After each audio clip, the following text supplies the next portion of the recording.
नमस्कार फ्रेंड्स, मी नेहा। आज आपण करणार आहोत तिळाची पोळी।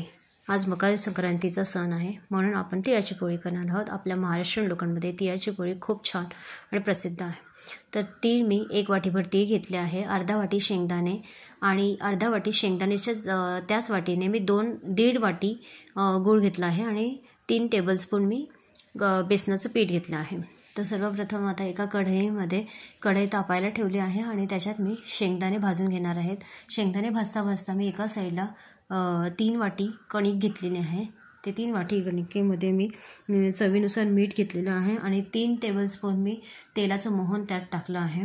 आणि मला हे कणकेचा गोळा करण्यासाठी मला 1.5 पेला पाणी लागणार आहे।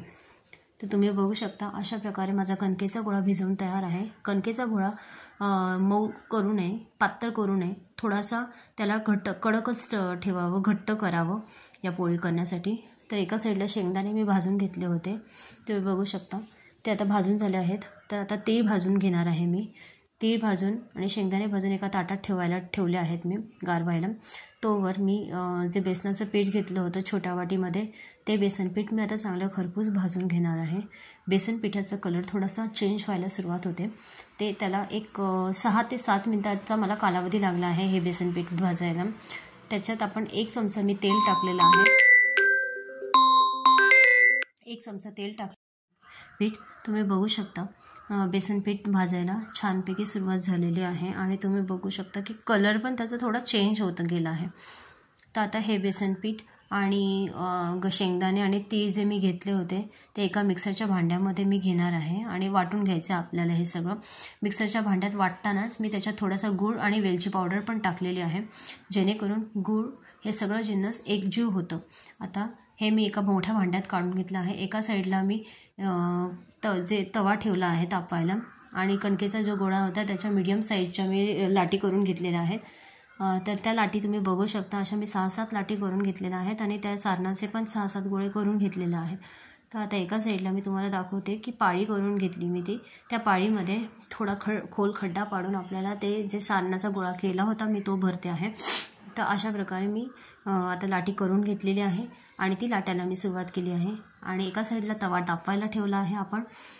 त्याला तुम्ही थोडंसं तूप किंवा तेल लावलं तव्याला तरी चालतं। मी आत्ता काही लावलेलं नाही आहे, मी आत्ता डायरेक्ट ही पोळी टाकलेली आहे शेकायला, तुम्ही बघू शकता। आणि ही पोळी मी दोन्ही साईडने खरपूस भाजून घेणार आहे।